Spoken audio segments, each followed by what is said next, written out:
நீ எல்லாம் தெய்வமில்லை எனது நெஞ்சே நீ வாழும் எல்லை முருகா நீ எல்லாம் தெய்வமில்லை முருகா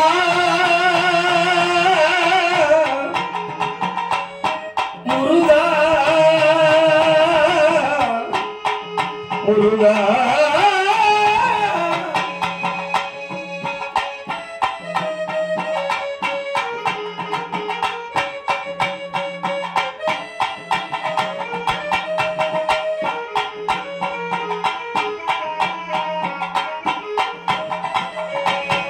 தாயாகி அன்பு பாலூட்டி வளர்த்தாய் தந்தையாய் எந்தன் சிந்தை குளிர்ந்தாய் தாயாகி அன்பு பாலூட்டி வளர்த்தாய் தந்தையாய் எந்தன் சிந்தை கவர்ந்தாய் குருவாகி எனக்கு நல்லிசை தந்தாய் ஞான குருவாகி எனக்கு நல்லிசை தந்தாய் திருவேணி என்றும் என் உள்ளம் நிறைந்தாய் திருவேணி என்றும் என் உள்ளம் நிறைந்தாய் நாயேனை நாடும் நல்லவனாக நாயேனை நாளும் நல்லவனாக ஒழியாமல் ஒழியாமல் நின்னருள் தந்தாய் ஓயாமல் எழியாமல் என் அருள் தந்தாய் நீ எல்லாம் தெய்வமில்லை எனது நெஞ்சே நீ வாழும் எல்லை முருகா நீ எல்லால் தெய்வமில்லை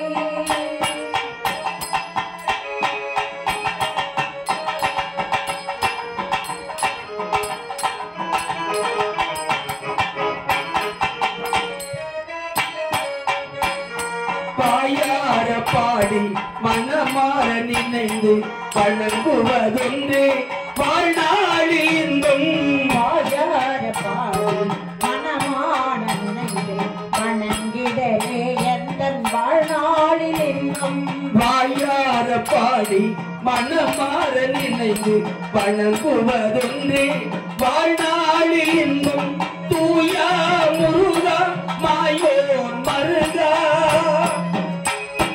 தூயா முருகா மாயோ மருகா தூயா முருகா மாயோன் மருகா தொழுவதொன்று இங்கு யான் பெற்ற செல்வம் தொழுவதொன்றே இங்கு நான் பெற்ற இன்பம் நீ எல்லால் தெய்வமில்லை எனது நெஞ்சே நீ வாழும் இல்லை முருகா நீ எல்லால் தெய்வமில்லை முருகா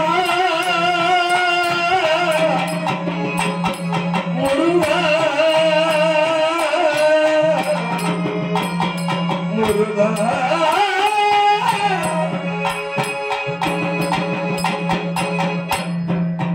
வெற்றிவேல் முருகனுக்கு வீரவேல் முருகனுக்கு சிவதாதாரமண கோவிந்தா அரவணம பார்வதி மலை அருட்பெரும் ஜோதி அருட்பெரும் ஜோதி தனிப்பெரும் கருணை அருட்பெரும் ஜோதி அருட்பெரும் ஜோதி அருட்பெரும் ஜோதி தனி பெரும் கருணை அருட்பெரும் ஜோதி முத்துமாரி அம்மனுக்கு திருநாளா அவள் முத்தழகை பார்க்க வரும் ஒரு நாளா முத்துமாரி அம்மனுக்கு திருநாளா அவள் முகத்தழகை காண வரும் ஒரு நாளா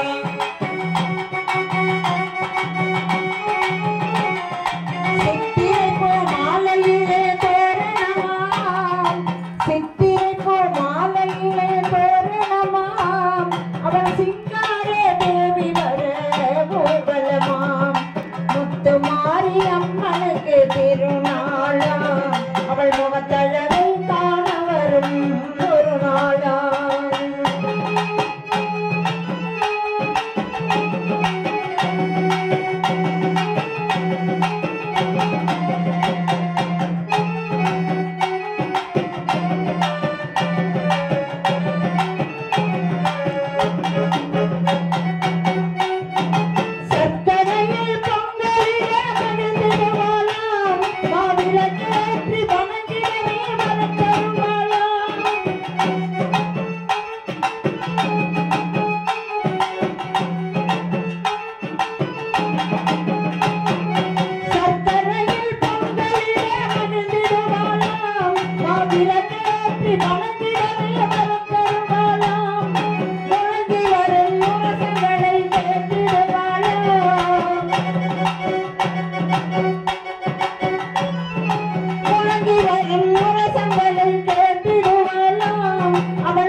எல்லாம் அல்ல ஞானமே வடிவமாய் திகழும்படியான வற்றாத தனிப்பெரும் கருணையுடைய வள்ளல் விநாயக பெருமானுடைய திருவள்ளினாலும் அங்கிங்கராஜபடி எங்கும் நிறைந்திருக்கின்ற ஏகலோக நாயகி அங்கி தோன்றிய அழகுடை பாவை மஞ்சள் முகத்தழகி முத்தும்பல் வரிசை அழகி மோகன புன்னகை அழகி பச்சை கிளி கையில் கொண்ட அன்னை பாஞ்சாலி அம்மன் திரௌபதாதேவி கருணையினாலும்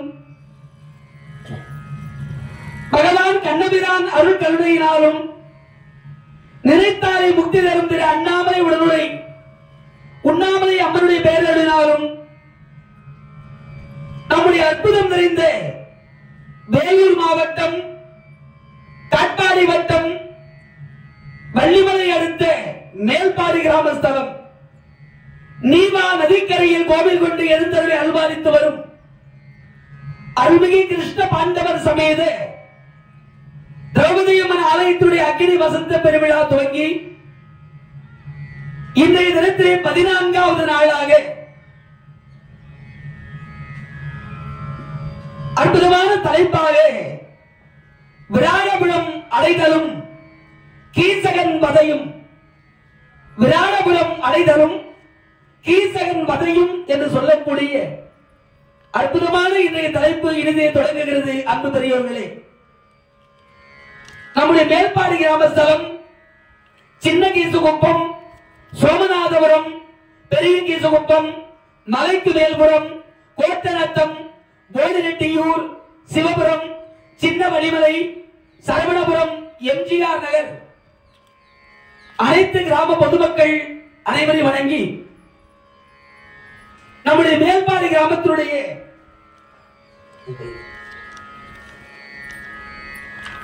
தலைவர், உப தலைவர், கர்ணேயம், பெரியதனம், கவுன்சிலர், வார்டு மெம்பர்கள், நாட்டாண்மைதாரர்கள், கோவில் தர்மகர்த்தாக்கள், ஊர் கிராம ஆட்சியர் அனைவரை வழங்கி அடைந்தொழுது கொண்டு திரௌபதி அம்மன் ஆலயத்துடைய அரங்காவல் குழு தலைவர், தர்மகர்த்தா, சமயம் கணாச்சாரி குமாரவர்க்கம் ஆட்சியெடுத்தார்.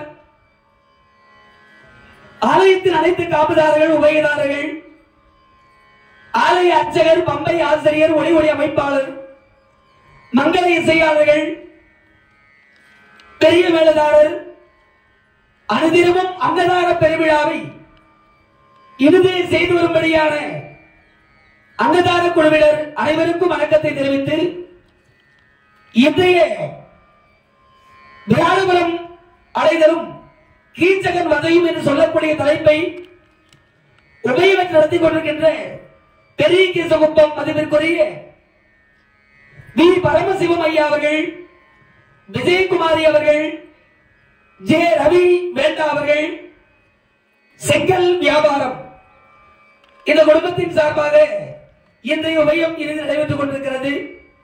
அனைத்து பக்த கோடிகளையும் வணங்கி தவறாது தினமும் நாடகத்தையும் பார்த்து கண் முழிச்சு வீட்டு வேலைகளையும் பார்த்துட்டு நேரத்தோடு வந்து எதிரே அமர்ந்து நிகழ்வை கேட்கிற அன்பு பெரியவர்கள், தாய்மார்கள், பக்த கோடிகளுக்கும் மனமார்ந்த நன்றி வணக்கத்தை தெரிவித்துக் கொண்டு இன்றைய நிகழ்வை இனிதே தொடங்குகிறோம். அன்பு பெரியவர்களே,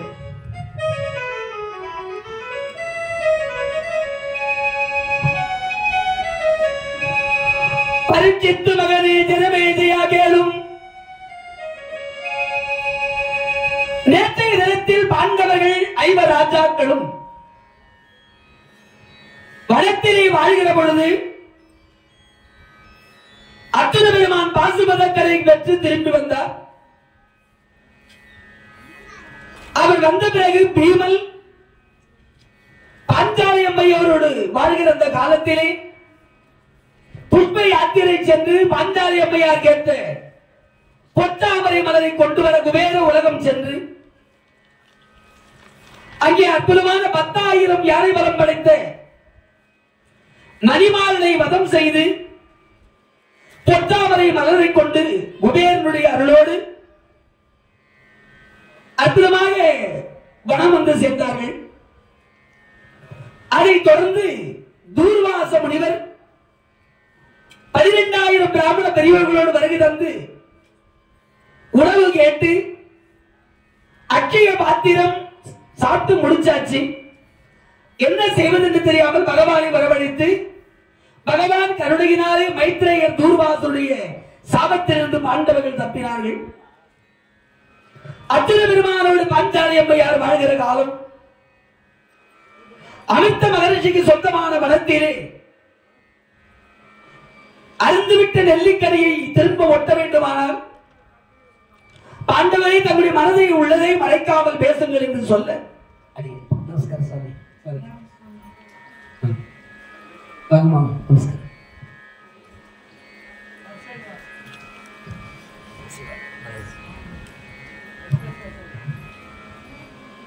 அந்த மைத்ரேயர் சாபம் முடிந்து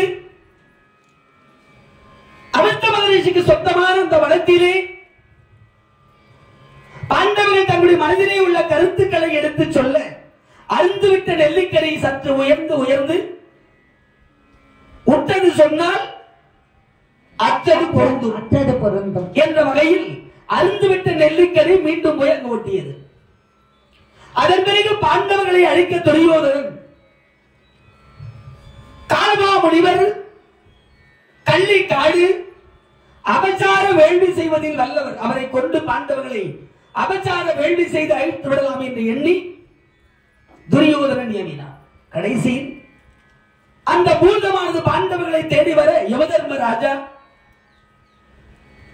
தர்மத்தின் தலைவன் பாண்டவர்கள் உயிரை பிடித்து வைத்திருந்து பூதம் வந்து சென்ற பிறகு மீண்டும் அந்த பாண்டவர்களுக்கு உயிரை கொடுத்து 12 ஆண்டுகள் வனவாசம் முடிந்தது. அப்பா அஜ்ஞாத வாசம் தொடங்குகிறது. இன்று இரவே யார் யார் எங்க போகணும், எப்படி மறைந்து வாழும் என்பதை முடிவு செய்து கொள்ளுங்கள். என்று யமதர்மராஜா நச்சு பொய்கையிலே 12 கேள்விகளை கேட்டு தர்மராஜாவிற்கு அற்புதமான வரத்தை கொடுத்து காலத்தை நினைவுபடுத்தி சென்றார் என்ற வகையில் நேற்றைய தினம் கதையை நிறைவு செய்தோம் பெரியவர்களே. பாண்டவர்கள் ஐவரும் பாஞ்சாலி அம்மையார் தங்கி இருக்கிற இந்த பாசறை வந்தார்கள். பாஞ்சாலி இன்றோடு 12 ஆண்டுகள் முடிவடைகிறது. வனவாச வாழ்க்கை முடிகிறது. அஜ்ஞாத வாசம், காடுகளை கரைந்து வாழும் நாமெல்லாம் மறைந்து வாழக்கூடிய காலம் வருகிறது. அதனால தாமதிக்க வேண்டாம். இரவோடு இரவாக எங்கேயாவது வெளியில போயிட்டு நம்ம மறையணும். அப்பா எந்த நாடு போனால் நாம் மறைந்து வாழ முடியும் என்று தர்மராஜா கேட்கிற பொழுது அர்ஜுன பெருமான் சொல்கிறார், நீதியும் விளையும் தர்மமும் நிறைந்து நிதிகள் மற்ற யாவையும் நெருங்கி ஆதியின் மனுநூல் வழியினில் புறப்பான் அவனியை மனுகுலத்தரசன் மாதிரம் முழுதும் அவன் பெரும் புகழே வழங்குவது அமரரும் வேள்வி வேதியர் பலரும் குறைவது அவனே விராடர் போன் மச்ச நாடு ஐயா விராடர் போன் மச்ச நாடு ஐயா. நீதியும் விளைவும் தர்மம் செழிக்கும் நாடு, நீதி தலைக்கும் நாடு, வந்தாரை வாழ வைக்கும் நாடு, அற்புதம் நிறைந்த மச்ச நாடு என்று சொல்லக்கூடிய விராட மன்னனுடைய ஆட்சி. மச்ச நாடு, மச்சம்னா மீன். நீர்வளம் செழித்திருப்பதனால வயல்வெளிகளில் வரப்புகளில் விரால் மீன்கள் துள்ளி விளையாடும். அவ்வளவு நீர்நிலை சிறப்புடையது.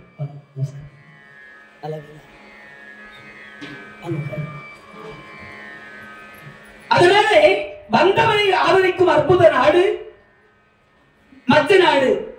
அண்ணா நீங்கள் சம்மதித்தா நம்ம எல்லாரும் மச்ச நாடு போகலாம் அப்படின்னு. எங்க போகிறதுன்னு முடிவாயிடுது. தம்பி அர்ஜுனன் சொன்னா சரியா இருக்கும். அதனால ஏன்னா இருக்கிற இரவு பொழுதில் நாம இங்க இருந்து மறையணும். ஏன்னா துரியோதனன் தேடுவான். நான் இன்னைக்கு ஒரு பொழுது போய் நாளைக்கு பாண்டவர்களை பார்த்துட்டா மறுபடியும் 12 வருஷம் வனவாசம்.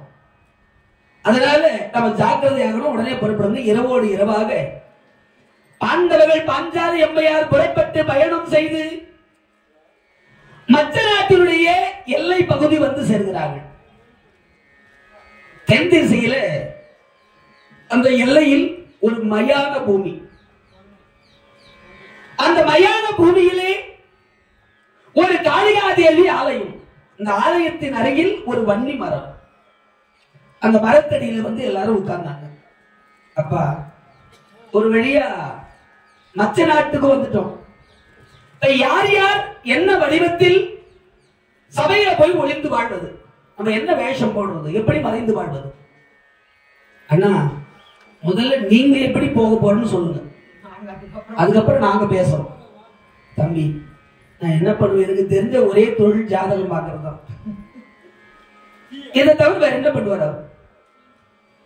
ஏன்னா பிரச்சனை என்னன்னா சகாதேவனும் சாஸ்திர விற்பனர், தர்மராஜாவும் ஜாதகத்தை தவிர வேற தெரியாது. அதனால பார்த்தார், நாம என்ன ஜாதக புத்தகத்தை எடுத்துங்க. அந்தனர் வடிவிலே மற்ற நாடு விராட மன்னன் சபையிலே போய் அங்கே புரோகிதரா கூட சேர்ந்துடுற மகிழ்ச்சி. தர்மராஜா கங்குபட்டன் என்ற பெயரோடு மச்ச நாடு போறதுக்கு தயாராயிட்டார். தர்மராஜா பேரு கங்குபட்டன். கொச்சி குடிமை வச்சிட்டார். ஏற்கனவே பொருள் போட்டு இருக்கார். ஒண்ணு குறை கிடையாது. அற்புதமான அந்தகர வேடம். இரு பிறப்பாளர் அப்படின்னு சொல்லுவார் வில்லிபுத்தூர். பிறப்பால் சத்திரியர்களாய் பிறந்தாலும் வாழ்க்கை முறையில் அந்தகர்களாய் வாழ்ந்தவர்கள் பாண்டவர்கள். இரு பிறப்பாளர். ஆகவே வேஷம் பொருந்தியது. வேதத்தை கையில் எடுத்துட்டார். சாஸ்திரம் சொல்றேன் கங்கு பற்ற. சரி பீமா நீங்க எப்படி? அண்ணா கைத்தொழில் ஒன்றை கற்றுக்கொள், கவலை எனக்கில்லை ஒத்துக்கொள். இன்னைக்கு கொரோனா வந்த காலத்துல கூட கைத்தொழில் தெரிஞ்சவங்க எல்லாம் போயிடுச்சுனாங்க. வெளியில போக முடியாத நிலைமை வந்த போது ஏதோ ஒரு கைத்தொழில் இருந்தா வீட்டுக்குள்ள உட்கார்ந்து அந்த தொழிலை செய்து பொருள் ஈட்டி வாழ்ந்தாங்க. ஆபீஸ் போறவங்க அதுல என்ன வரும், உள்ளவே அழிஞ்சு கிடக்கும். பாஞ்சாலியம்மா புண்ணியத்துல நாங்க ஓய்வே எடுக்கல, அப்பவும் நிகழ்ச்சி பண்ணி தான் இருந்தோம். ஏன்னு சொன்னோம்னா கைத்தொழில் யார் என்ன பெரிய படிப்படிச்சு வேலை செஞ்சா கூட அவரவருக்குரிய கைத்தொழிலை தெரிஞ்சு வச்சுக்கணும். குலத்தொழில் இருக்கணும், அதை என்னைக்கும் காப்பாற்றும். அப்ப இவருக்கு தெரிஞ்ச கைத்தொழில் என்னன்னா சமையல் செய்வதில் வல்லவர் பீமன். உலகத்துல சமையல்ல 2 பாகம், ஒன்னு நலபாகம், இன்னொன்னு பீம பாகம். எங்க ஊர் பக்கத்துல ஒரு பாகம் இருக்குது, நொலபாகம்னு சொல்லுவோம். இந்த வீட்டுல இருக்கிற சட்டி குண்டான பார்க்கும் போதே சாப்பிடணுன்ற எண்ணம் வராது, அப்படி வச்சிருப்பா. அப்படியே காலையில இருந்து அமாவாசைன்னா 6 மணிக்கெல்லாம் கா கா கா கா, ஏன்னா காலங்காத்தால காக்கா வேற வீட்டுக்கு போயிடக்கூடாது, முதல்ல நம்ம வீட்டு தான் சாப்பிடணும். இவ்வளவு நல்ல எண்ணம். எப்படி அவங்களுக்கு மட்டும் வேலை ஆகுதுன்னு தெரியலையே. எல்லாம் நேற்று ராத்திரி எல்லாம் முடிச்சு வச்சுட்டேன் சாமி, தூங்கி எழுந்து காலையில அம்மா சொல்லிட்டு வந்தோம். அது மட்டும் காலையில். அதனால பீமன் அருமையான சமையல் கலையில் வல்லவன், பீமபாகம். அந்த காலத்திலேயே சமையல்ல வல்லவர்கள் ஆண்கள் தான். இப்ப கூட எங்க மாமா எல்லாம் இருக்கும், உணவு செஞ்சு எவ்வளவு அழகா செய்வாங்க சமையல். நீங்கெல்லாம் செய்யறத விட மாமா அழகா பண்ணுவாங்க. சமையல் கலையில் ஆண்கள் வல்லவர்கள். போனா போகட்டுமே, ஒரு டிபார்ட்மெண்ட் அவங்க இருக்கட்டும் அப்படின்னு விட்டு கொடுத்து வச்சுக்கிறோம். அது கூட என்ன பண்றது இல்லையா? எங்க பிள்ளைகிட்ட ஒரு நாளைக்கு காபி போட்டு கொடுப்பான், போடுவோன்னே பால் குண்டான எடுத்து கீழே போடுவோம். எனக்கு தெரியாத டிபார்ட்மெண்ட் அது ஒண்ணுதான். ஆனா நல்லா சாப்பிடுவேன், அதெல்லாம் குறை கிடையாது. பீமனுக்கு சமைக்கவும் தெரியும், நல்லா சாப்பிடவும் தெரியும். யார் ருசிச்சு சாப்பிடுவாங்களோ அவங்கதான் ரசிச்சு சமைக்க முடியும். அதனால சமையலையும் பெரிய ஆளு, சாப்பாடுலையும் பெரிய அண்ணா. பலாயனம் என்ற பெயரோடு நான் சென்று சமையல் கூடத்துல வேலை செய்ய சேர்த்துறேன் அப்படின்னா நல்லது. ஆமா, என்னன்னா சாப்பாடு அவர் சாப்பாட்டுக்கு எங்க போய் ஒளிஞ்சு வாழ்ந்தாலும் சாப்பாடு போட முடியாது. அதனால சாப்பாடு டிபார்ட்மெண்ட்டுக்கே உள்ள போயிட்டோம்னா நம்ம சவுத்துக்கு எவ்வளவு வேணாலும் ஆகி சாப்பிடலாம், ஏன்டா சாப்பிட்டு கேட்க போறதில்ல. அதனால இடத்தை தேர்ந்தெடுத்து அவர் போயிட்டார். அர்ஜுனா நீங்க எப்படி? அண்ணா, நான் தேவ உலகத்திலே தங்கி இருந்த பொழுது அன்னை ஊர்வசி தாயார் கொடுத்த சாபம் எனக்கு துணையாக இருக்கிறது. அந்த சாபத்தை பயன்படுத்தி பிருகன்னலை என்ற பெயரோடு, என்ன பேரு? பிருகன்னலை. ஆணுமின்றி பெண்ணுமின்றி அழிவிடும் திருநங்கைன்னு சொல்லுவாங்க. ஏன் அவர் இந்த வேஷம் போடுறாருன்னா 2 விதமான நன்மை. அதுல ஊர்வசியமா கொடுத்த சாபத்தையும் தீர்த்துக்கணும், எவ்வாறு தேவைப்படும் போது 1 ஆண்டு காலம் அந்த சாபத்தை பயன்படுத்துறது விதி. அது இப்ப பயன்படுத்திக்கலாம். 2வது, நான் ஏற்கனவே சொன்ன அர்ஜுன பெருமானுக்கு கையின் நீளம், கையை தொங்க விட்டாருன்னா முட்டிக்கு கீழே வரும் கை. அந்த கையினுடைய அளவு வச்சு இவர் தான் அர்ஜுனன் கண்டுபிடிச்சுவான் துரியோதனன். நாமெல்லாம் நடக்கிறது வேற, நம்ம சகோதரிகள் திருநங்கையில நடக்கிறது வேற, அவங்க நடைய வேற, பாவனை வேற. என்ன பிரச்சனைனா அவங்க முந்தாணி பிடிக்காம நடக்க மாட்டாங்க, கையில இருந்துட்டே இல்லையா? இந்த நீட்டமா இருக்கிற கைய இப்படி மடைக்கணும்னா கை என்ன நீட்டுன்னு தெரியுமா? அதுக்கு தகுந்த வேஷம் அவருக்கு பொருத்தமா. ஆணா இருக்கிற போதே அழகு நபரு, பெண் வேஷம் போட்டா சொல்லவே தவிர இன்னும் அழகு பொருத்தமா இருந்தது திருநங்கை. நல்லது. அங்கே நாட்டியம் கற்றுக் கொடுக்கும் நட்டுவிடராக வந்து சேர்ந்து விடுகிறேன். இந்திரனுடைய இன்னொரு பிள்ளை சித்திரசேனன் தான் அர்ஜுன பெருமானுக்கு இசை நாட்டிய கலைகளை தேவலோகத்தில் கற்றுக் கொடுத்தார். அதனால எல்லா கலைகளிலும் அர்ஜுனன் வல்லவர். அதனால வேஷம் போட்டாலும் பிரச்சனை இல்லை, அதுக்கு தகுந்த மாதிரி நடிக்கவும் அவருக்கு தெரியும். சரி, அடுத்து நகுலா அண்ணா, எனக்கு தெரிஞ்சது ஒன்னே ஒன்று குதிரை தான். காட்டில் ஒரு குதிரையை பார்த்தா இந்த குதிரை என்ன குதிரை, எந்த ஊர் குதிரை, எந்த குதிரையை போருக்கு பயன்படுத்தலாம், எந்த குதிரையை தேர்ல போட்டலாம், எந்த குதிரையும் தான் மட்டும் உட்கார்ந்து சவாரி பண்ணலாம், எந்த குதிரை எத்தனை வருஷம் வாழும், எந்த குதிரைக்கு அடிபட்டா என்ன நோய் வந்தா என்ன மருந்து போடலாம், அதை பத்தி தெரியும். நான் குதிரை லாயத்துல போய் வேலையில சேர்ந்துடுறேன். சரி, சகாதேவா அவர் தான் அம்போச விசாரிக்கிறார். இருந்த ஒரு வேலையை அண்ணன் எடுத்துக்கினார். அண்ணா நான் என்ன பண்ணுவேன்? சரி பரவாயில்ல. அங்கே யாதவர் கூட்டத்தில் ஆனிரை என்று சொல்லக்கூடிய பசு கூட்டங்களை மேய்க்கிற யாதவர் கூட்டம், நகுலன் தாமக்கிரந்தி அப்படின்னு பேர். சகாதேவன் தந்திரி பாலன் என்ற பெயரோடு யாதவர் கூட்டத்திலே வந்து ஆடு மாடு மேய்க்கிற வேலை பார்த்துக்கிறேன். 5 பேர் யார் யார் என்ன வடிவத்தில் போறதுன்னு முடிவெடுது. பாஞ்சாலி அவிழ்ந்த கூந்தலை கண்டாலே பாஞ்சாலி தானே கண்டுபிடிச்சிருவோம்.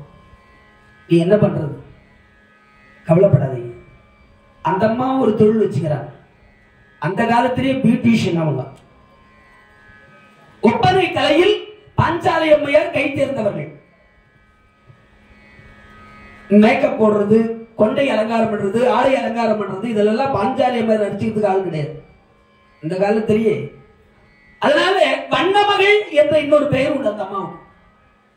ஆகவே வண்ணமகள் சைலந்திரி என்ற பெயரோடு அங்கே மகாராஜாவுடைய துணைவியார் மகாராணி சுதேந்தினா தேவி அம்மையாருக்கு பணிப்பெண்ணாக போய் நான் சேர்ந்தேன். ஒப்பனை மாதா சேர்றேன். அந்த வேலைக்கார பெண்ணா பாஞ்சாலி. ரொம்ப சந்தோஷம். யார் யார் என்ன வடிவத்துல போறது அப்படின்னு முடிவாயிடுச்சு. அப்பா எல்லாரும் ஒட்டு மொத்தமா ஒரே நாள்ல வராதிங்க. நாளுக்கு ஒருவராக நான் முதல்ல போறேன். அடுத்து அடுத்து ஒவ்வொரு நாளா ஒவ்வொருத்தரா வாங்க. மொத்தமா போனா சந்தேகம் வந்துடும் வரும். சரி அப்பா மேல இந்த அங்கவசத்தை போட்ட எல்லாரும் போட்டாங்க. அவங்க ஆயுதத்தெல்லாம் அதுல போடணும். அண்ணா பீமன் கேட்டார், கதையை முடிச்சு போடுது. காண்டிபம் கதையெல்லாம் கொண்டாந்து ஒன்னா போட்டு கட்டி சுருட்டி அந்த வன்னி மரத்துல ஒரு பொந்து இருந்தது. அந்த வன்னி மரத்துல பொந்துல கொண்டு போய் கட்டி பத்திரமா வச்சுட்டார். வச்சுட்டு தர்மராஜா சொல்றார், அம்மா காளிகாதேவி எங்க ஆயுதத்தை எல்லாம் உன்னை நம்பிதான் இந்த வன்னி மரத்தின் பொந்துல வைக்கிறேன். நாங்க திரும்ப வருகிற பொழுது அர்ஜுனனை தவிர, அவசரத்துக்கு தேவைப்பட்டா அர்ஜுனனை தவிர வேற யாருக்கும் இந்த ஆயுதத்தை எடுக்கக்கூடாது. அதுக்கு நீதான் பொறுப்பு. ஏன்னா மற்ற இருக்கிறது எல்லாம் கோபம். அவசரத்தில் போய் ஆயுதத்துல கை வச்சு நம்ம யாருன்னு காட்டி கொடுத்துரும். ஆனா அர்ஜுனன் வேகம் விவேகம் இரண்டும் தெரிந்தவர். காரணம் இல்லாம ஆயுதத்துல கை வைக்க மாட்டார் அர்ஜுன். ஆகவே பாதுகாப்பு செய்தாச்சு. அங்கிருந்து வந்தாங்க. பீமா அண்ணா போய் உங்க கதை எடுங்க, சும்மா ஒரு பரிசோதனை பண்ணி பார்த்துக்கலாம். பீமம் போய் பொந்துல கை விட்டார். உடனே 5 தலை நாகம் அங்கே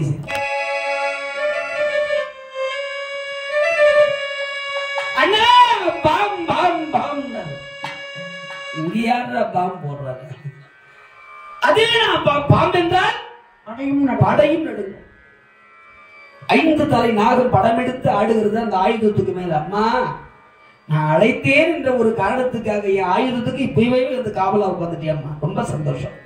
பீமா பார்த்தல, என்ன கேட்காம கதையில கை வச்ச உன் கதை முடிஞ்சுவிடும். போக மாட்டேன்னா நல்லது. சரி நான் புறப்படுறேன். நாளுக்கு ஒருவராக ஒவ்வொருவரா வந்து சேர்றேன் என்று சொல்லி அழகான முறையிலே தர்மராஜா மற்ற நாடு விராடமன்னுடைய சபை வாயப்பிட போய் நிற்கிறார். காவலர்கள் பார்த்தாங்க. பிராமணர் வடிவத்தில் வந்திருக்கிறார். சுவாமி நமஸ்காரம், நீங்க அரசரை பார்க்கணும். சரி கொஞ்சம் உள்ள போய் விராடமன் சொன்னாங்க, ஐயா யாரோ ஒரு அந்தன பெரியவர் வந்திருக்கிறார், உங்களை பார்க்கணும். அழைச்சு உள்ள போனார். யார் ஐயா நீ வீர்? யார் ஐயா நீ வீர்? எங்க நின்றையவன் மற்ற எழுந்தருளியதென வினவ பாறையாளுடைய உதட்டிரன் பாங்காய் பயின்ற நன்னவன் பெருவனத்தில் சேரு நாளுடன் போய் திரிந்த நன்னின் பால் சில பகல் வைகுமாரெண்ணி வீரவார்கழலாய் வந்தனன் என்றான் வேள்வியால் கேள்வியான் மிக்கான். யார் ஐயா நீ வீர்? நீங்க யாருன்னு கேட்டா உண்மையை சொல்லணும். ஏன்னா தர்மராஜா பொய் பேச மாட்டார், பொய் பேசக்கூடாது, பேசவும் மாட்டார். இப்ப இவர் மாத்தி சொன்னா பொய் சொன்னதாயிடும். தர்மருக்கு தர்ம சங்கடமான நிலைமை. இப்போ யாருன்னு சொல்லணும். யான் தருமன், முதல்ல உண்மை சொல்லிட்டார். நான் தருமன், தருமனோடு இருந்து சாஸ்திரங்களை சொல்லி அவரை வழிநடத்தியவர் கங்குபட்டன் என் பேர் என்றார். யான் தருமன் கங்குபட்டன். யான் தருமன் ஒரு கமா போட்டோம்னா அவர் தருமன். யான் தருமன் கங்குபட்டன் பக்கத்துல கங்குபட்டன் பக்கத்துல கமா போட்டோம்னா தருமனுடைய சாஸ்திரக்காரர் அப்படின்னு அர்த்தம். இப்படி இல்லாம அப்படி இல்லாம உண்மையை சொல்லி அதோடு தாம் அந்த விஷயத்தை சொல்லிட்டார். தர்மராஜாவுக்கு அருகில் இருந்த இந்திரபிரஸ்தமின் எழிலான நகரத்திலே ராஜசூய யாகம் செய்து சாம்ராட் பட்டம் பெற்ற தர்மராஜா துரியோதனன் பொறாமையினாலே சூதாடி அனைத்தையும் இழந்து 12 ஆண்டுகள் வனவாசத்தை முடித்து அஜ்ஞாத வாசம் போயிருக்கார். இந்த அஜ்ஞாத வாசம் போயிருக்கிறதுனால அவர் கூட இருந்த நான் எங்க போறதுன்னு தெரியல. அவர் திரும்பி வருகிற வரையில் உங்களுடைய ராஜ்யத்தில் தங்கலாம்னு வந்திருக்கிற வந்தாரை வாழ வைக்கும் நாடு என்று உணர்ந்து பச்சை நாடு வந்த தர்மராஜான்னா எல்லாருக்கும் பிடிக்கும், வேட மன்னனுக்கு ரொம்ப பிடிக்கும். அவர் கூட இருந்து சாஸ்திரம் சொன்னவர்ன்றதுனால இன்னும் மகிழ்ச்சி அடிச்சு வாங்க வாங்க உட்காரு. அரியணையில் தனக்கு சரியாக இன்னொரு அரியணை போட்டு பக்கத்துல உட்கார வச்சுக்கிறார் தர்மர். கிட்டத்தட்ட ஒரு அரசருக்கு சமமா தர்மர் உட்கார்ந்தார். அதே நேரத்தில் அன்றைய நாள் கழித்து ஒரு நாள் முடிஞ்சு மறுநாள் நம்மால் புறப்பட்டார் பீமராஜா பலாயனம். ஏன்னா நம்ம எந்த வேலைக்கு போறோமோ பம்பவாசிக்கு போனோம், நம்ம பம்பை எடுத்துன்னு போறோம், நம்ம வேலை அது. நம்ம பரவாயில்ல பம்பை எடுத்துன்னு வந்துடலாம், நான் பரவாயில்ல ஒரு பொட்டி தூக்கின்னு வந்துடுவேன். இந்த சிவா கழுதுதான் பாவம், இங்கேயும் ஓடி அங்கேயும் ஓடி 2 இடத்துல இதெல்லாம் கையில் எடுத்துன்னு வந்துட முடியுமா? வண்டி யாரு என்ன வேலை செய்யறோமோ அதற்குரிய பொருளை நம்ம கொண்டு போய் தான் அவங்க வேற வழி இல்லை.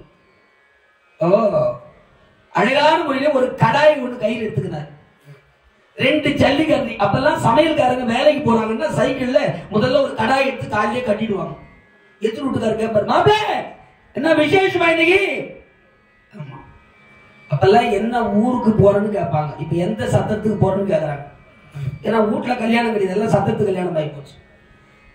இப்ப அது கூட கேட்கறதுக்கு வாய்ப்பு இல்லை. இன்படிக்கு கிளம்புறேன், தலைமை சமையல் மாஸ்டர், மத்த 25 பேர் நேரம் அங்க சத்தத்துக்கு வந்துடுறாங்க. யாரு சமையல் மாஸ்டர்னே தெரிய மாட்டேங்குது. அப்படி போற, ஏன்னா அடுப்புல இருந்து பாத்திரத்துல இருந்து எல்லாம் அங்கேயே கொடுத்துடுறாங்க. அது போறது வேலை செய்யறது வர்றதுதான் ஒரு வேலை. எவ்வளவு வசதி. நம்மால ஒரு தோல்ல கடாய், ஒரு தோல்ல 2 ஜல்லிக்கட்டு தூக்கி நடக்கிறாராம். அதுவும் எப்படி திம் திம் திம் ஒரு அடி அப்படி பூமி இறங்கப்படுது. அவ்வளவு உயரம், ஆளு திடகாத்திரம் தோல். இந்த அடி ஒரு அடி எடுத்தீங்க பூமி அதிர்தான். அப்படி வந்து நச்ச நாட்டினுடைய அரண்மனை வாயில்களில் நின்றார். கடாயும் ஜல்லிக்கட்டி வச்சுக்கணும். வேலைக்கார காவலர்கள் பார்த்தாங்க, ஐயா கடாய் கடாய் மேல போட்டு போறீங்க, எந்த உரையா நீங்க? யான் அரசரை பார்க்க வேண்டும். என்கிட்ட பேச மாட்டீங்களோ? டைரக்ட் ஐயா கிட்ட தான்.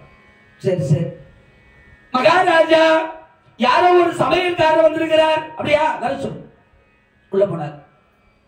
இவர் கேட்கிறார், நீங்க யாரு? அவரும் போய் சொல்லக்கூடாது. யான் தருமல் பீமல் மலையன். தண்டினுக்கு ஒருவன், புயவலிக்கு ஒருவன், தனுவினுக்கு ஒருவன் என்றுரைக்கும் தென்திரள் பவனகுமாரனும் சின்னாள் சென்ற பின் தெல்லமுது அணைய உண்டியை குறித்து கற்றதன் கல்வி உரிமையை கொடுத்து அடுதொழிற்கு மண்டலத்தரசே ஒருவன் யான் பீமன் மடையன் என்றரசவை வந்தான். மண்டலத்தரசே ஒருவன் யான் பீமன் மடையன் என்றரச. மண்டலத்தரசே யான் ஒருவன் பீமன் மடையன். பீமல் நான் மடையன் யாருன்னா சொல்லுவாங்களா? நான் மடையன். மடையன்னா யாரு? எப்ப சந்தர்ப்ப கிடைக்கும் பார்த்துக்கிட்டே இருக்கீங்க. உஷாரா முட்டாள். மடையன்னா சமையல்காரன் அர்த்தம். 2 பொருள் சொன்னார். யான் பீமன் யான் பீமன் மடையன். யான் பீமன் கம்மா போட்டா இவர் பீமன். பீமன் மடையன். மடையன் பக்கத்துல கம்மா போட்டா பீமனுடைய சமையல்காரன் இல்லையா? அவர் சொன்னார் யான் பீமன் மடையன். ஓ, நல்லா சாப்பிடுறவரு, அவருக்கே நீங்க சமையல் பண்ணி போட்டீங்கன்னா அப்ப உங்க கை பக்குவம் நல்லா தான் இருக்கும். ஐயா 1000 பேருக்கு சமையல் மாஸ்டர் என்கிட்ட ஒருத்தனாவது நல்லா பண்றாரு. வாய்க்கு ருசியா சாப்பிட முடியுதா? தலையெழுத்து. நீங்களாவது வர நேரம் பீமனுக்கே சமைச்சு போட்டவர்னா நல்லா பண்ணுவீங்கன்ற நம்பிக்கையில உங்களை மடப்பள்ளியில வேலையில சேர்க்கிறேன். சேர்ப்போம். சமையல் கொடுத்துக்கு பீமன் பலாயணன் என்ற பெயரோடு அவர் போய் சேர்த்துட்டார். ஒரு நாள் கழித்து மறுநாள் அர்ஜுன பெருமான் அழகான முறையிலே மிருகங்களை என்ற பெயரோடு மேடி வடிவத்தில் இந்த திருநங்கை எல்லாம் பார்த்தீங்கன்னா காலில் சதங்கை, கெண்டை, தந்தை, அவர் மோதிரம், கால் மோதிரம் வேற 5 பேர்லயும் போட்டிருப்பாங்க. கழுத்துல மாங்கல்யம் இப்படி மேல தொங்கும் தொப்புள் வரைக்கும். அது கூட சரஞ்சரமா தொங்கும். இந்த காதல வேற கம்மல், கொப்பு, கலாவரு, அது என்னென்னவோ பேர் வச்சுக்கிறாங்க. அது மேல வரைக்கும் எல்லாம் ஆண்கள் திரும்பி பார்க்கறமோ இல்லையோ, அவசியம் திருநங்கை போறாங்கன்னா பெண்கள் திரும்பி பார்ப்பாங்க. ஐயோ நாம தான் இல்லையா? அந்த நகைக்காக, அவங்க கட்டுற துணிக்காகவே அவங்க திரும்பி பார்ப்பாங்க. அப்படி அதுவும் நம்ம அர்ஜுன ராஜா அப்படி வேஷம் போடுறாருன்னா சும்மாவா? அழகாக வேஷம் விட்டு நடந்து போனார்.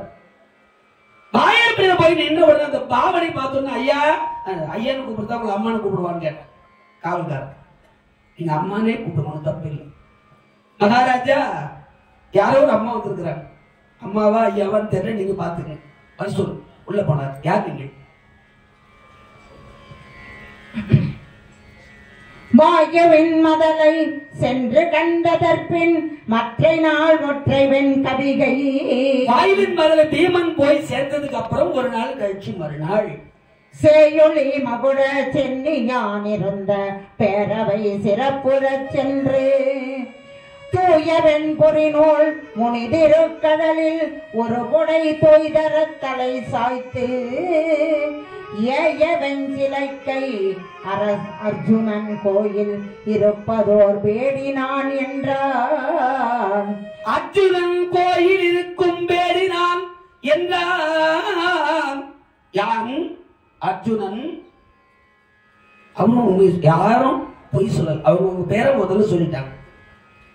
அர்ஜுனன் அருகில் இருக்கக்கூடிய பேடி. நான் ஒரு திருநங்கை. அர்ஜுன பெருமான் அருகிலே இருந்து அவருக்கு இசை, நாட்டியம், ஒப்பனைகளை எல்லாம் கற்றுக் கொடுத்து வந்தார். ஓ, ரொம்ப சந்தோஷம். அப்ப உங்களுக்கு நாட்டியம் தெரியும்? தெரியும். பாட தெரியும்? தெரியும். பரவாயில்லையே. எங்க வீட்டுல ஒண்ணு ஆர்வம் கோளாறு ஒண்ணு, பாட்டுன்னா அதுக்கு ஒரே பைத்தியம். எங்க ஆர்வம் கோளாறு கூட பாட்டு பைத்தியம். அப்படியே பாடிக்கிட்டே இருக்கணும், நேரம் போறதே தெரியாது. அதை விட பரவாயில்ல, என் பெண்ணு உத்திரைன்னு பேரு, அவள் நாட்டிய பைத்தியம். நான் நாட்டியம் கத்துக்கிறேன்னு மானாவரியா அடிங்கிறது வீட்டுல. அப்பா நீங்க வந்த நேரம் என் பெண்ணுக்கு அற்புதமா நாட்டியம் கத்து கொடுங்க. மிருகங்களை அழகாக உத்திரையின் மாளிகையில் அர்ஜுன பெருமான் தங்கினார். அவர் நல்ல ராசிக்காரர். எப்போ எங்க இருக்கணுமோ அங்கதான் இருப்பார். உத்திரையோட போய் அவர் சேர்ந்துட்டார். அடுத்த ஒரு நாள் கழித்து மறுநாள் நகுலன் ஒரு சாட்டை 2 கடிவாளத்தை கையில் பிடிச்சிட்டு வந்தார். குதிரை சாட்டையும் கடிவாளம். ஐயா நீங்க யாரு? அரசரை பார்க்கணும். வரணும். ஒருத்தவங்க நம்ம கிட்ட பேச மாட்டாங்க. எல்லாம் ராஜா நேரடியா. சரி மகாராஜா, யாரோ ஒரு குதிரைக்கார ஒருத்தர் வந்துகிறார். தாமத்திரந்தின்னு பேரா. வாங்க ஐயா, நீங்க என்ன செய்வீங்க? ஐயா நான் நகுலன் இந்திரபிரசத்தில் இருக்கிற போது அவர் கூட இருந்தவன். பாண்டவர்கள் எல்லாம் வனவாசம் போய் அஜ்ஞாத வாசம் போயிட்டாங்க. எங்க இருக்கிறாங்கன்னு தெரியல. அதனால அவங்க வர்ற வரைக்கும் சில காலம் உங்க ராஜ்யத்துல தங்களாலும் வந்து. சரி உங்களுக்கு என்ன தெரியும்? குதிரைகளை பத்தி எல்லாம் தெரியும். என்ன தெரியும்? ஐயா என்ன குதிரை, எந்த நாடு, எத்தனை வயசு வாழும், என்ன சொறி உள்ள குதிரை, எதுக்கு பயன்படுத்தலாம்? ஏன் குதிரையில இவ்வளவு விஷயம் இருக்கா? திரும்பி கங்கு பெற்று பார்த்தார். என்ன புதுசு புதுசா எதுவும் சொல்றோம் மீதனா? அவர் சொன்னார், ஆமா ஆமா நம்ம ஊர் பையன் தான், நானும் பாத்துக்கிறேன், நல்ல திறமையான புள்ள, எல்லாம் ஒரே இடத்துல தானே வேலை செஞ்சோம், நல்ல புள்ளதான். கங்கு பற்று நகுலனுக்கு சர்டிபிகேட் கொடுத்தார், நல்ல புள்ளதான் தெரியும். இல்ல இல்ல நேத்து பீமம் வந்தாரு, சமையலை பத்தி எல்லா விஷயமும் கேட்டாங்க, என்னென்ன சமையல் இருக்குதுன்னு கேட்டாங்க. ஐவகை பதார்த்தம், அறுசுவை விருந்து, அவ்வளவுதான். 5 வகையான பதார்த்தம், அறுசுவை விருந்து. கடித்தல், மெல்லல், பருகல், நக்கல் என்று சொல்லக்கூடிய 5 வகை. காரம், உவர்ப்பு, புளிப்பு, இனிப்பு, கார்ப்பு என்று சொல்லக்கூடிய 6 வகை. இதுக்குள்ளதான் எல்லா சமையலும் அடங்கணும். அதை பத்தி ரொம்ப விபரமா சொன்னார். வேலையில சேர்த்துட்டாங்க. வந்தவங்க எல்லாம் அவங்க சொன்ன உடனே வேலைக்கு சேர்த்துட்டாங்க. நகரோடு தான் சோதனையா போச்சு.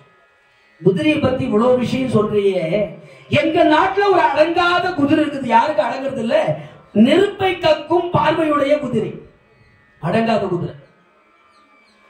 நீங்க இவ்வளவு விஷயம் சொல்றீங்கன்னா, அந்த குதிரையை அடங்கிட்டீங்கன்னா நீங்க குதிரை லாயத்துல வேலைக்கு சேரலாம். போச்சு. அவருக்கு ஒன்றும் பெரிய விஷயம் இல்லை. உடனே அடங்காத அந்த குதிரையை காட்டினார்கள். யாருக்கும் அடங்காத அந்த குதிரையை பிடித்து அடக்கி அது மேல ஏறி உட்கார்ந்து நகுல ராஜா நாட்டை ஒரு சுத்தி வந்தார். தாமக்கந்தி வந்து ராஜா இதில் நிக்கிறார் குதிரை மேல. ரொம்ப சந்தோஷம். மகாராஜா பார்த்தார். பரிவட்டம்னு ஒண்ணு கட்டுவாங்க. பரின்னா குதிரை. குதிரை குதிரை வால் மாதிரி பின்னாடி ஒரு சொங்கு வச்சு கட்டணும். முன்னையும் பின்னையும் பரிவட்டம். ஒரு பரிவட்டம் கட்டலான்னு ராஜாவுக்கு ஆசை. அவருக்கு உடனே இந்த பரிவட்டத்தை எடுத்து குதிரை மேல உட்கார்ந்துக்கிறார். ஐயா உங்களுக்கு பரிவட்டம் கட்டினாங்க. எங்க நாட்டை நாங்க பார்க்காத பரிவட்டமா? இந்திர பிரஸ்தம் எழிலான நகரத்தில் ராஜசூய யாகம் செய்கிற பொழுது பல நாட்டு ராஜாக்கள் கொண்டு வந்து பரிவட்டம் வைத்து அழகு பார்த்தாங்க. நாங்க பார்க்காத இந்த மாட்டுன்னு இந்த குதிரை அடக்கிற அந்த அபூஸ்கம் பண்ணிட்டாங்க. சாட்டைய அதுல பரிவட்டத்தை போடுங்க. மரியாதையா கொடுக்குறோம். கும்ப வீட்டுல மாட்டுறாங்க. வாங்கினார். போட்டாச்சு வாங்கிட்டார். இந்த வாங்கும் போது கொடுக்கிற அரசுடைய முகம் கொஞ்சம் மாறி போச்சு. கொடுக்கிற பொருள் 2 அடி உயரங்கிறார். ஒரு கூலி வேலை செய்யறவர். அவரு இந்த வெயில் நாள்ல கூல் ட்ரிங்க்ஸ், மோர் இதெல்லாம் வாங்கி அவருக்கு முடிஞ்ச வரைக்கும் ஒரு 10 பேருக்கு தானம் பண்றாரு தினம்.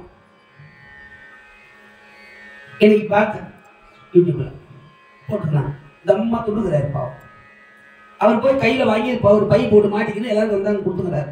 ஒரு சிலர் எழுந்து வாங்குறாங்க, ஒரு சிலர் கையெழுத்து கொடுத்து வாங்குறாங்க. ஒன்னால முடிஞ்ச ஒரு தானம் பண்றாரு. ஒருத்தர் வண்டி ஓட்டிக்கிட்டு செல்போனை காதல வச்சுக்கிட்டு இப்படி வாங்கிட்டு உள்ள போடுறாரு. கொடுக்கறத கூட மதிச்சு வாங்க தெரியல. பாரு என்ன ஒரு பண்பாடு. கொடுக்கறத மதிச்சு வாங்க தெரியல. ராஜா முகம் மாறி போச்சு. தர்மராஜா பார்த்த நாமளே அண்டி போழைக்கு வந்துக்கிறோம், அந்த இடத்துல வேலையை காட்டுறானே, நான் என்ன பண்ணுவேன்? இந்த 1 வருஷத்துக்கு எப்படி கழிக்க போறது தெரியல வச்சுக்கணும். தர்மராஜா ரொம்ப கஷ்டப்பட்டாரு. ஐயா மகாராஜா, நீங்க தப்பா நினைச்சுக்காதீங்க. எங்க நாட்டுல ஒரு பழக்கம், யாராவது குதிரை மேல உட்கார்ந்து இருக்கும் போது கீழே இருந்து யாரா எதனா கொடுத்தா அதை அப்படியே வாங்க மாட்டாங்க. வாங்கி கீழே போட்டுட்டு குதிரையிலிருந்து இறங்கி வந்து அந்த பரிவட்டத்தை 3 சுத்து சுத்தி வந்து தொட்டு கும்பிட்டு அப்புறம் அவர் போட்டுவார். ஐயா இதெல்லாம் இப்ப நான் பண்ணுமான்னார். இறங்கி பண்றா, 1 வருஷம் ஓடணும் நல்லபடியா ஏறுங்கன்னார். இதை விட நான் மரியாதையா முதல்ல தலை குஞ்சி வாங்கிக்கலாம்.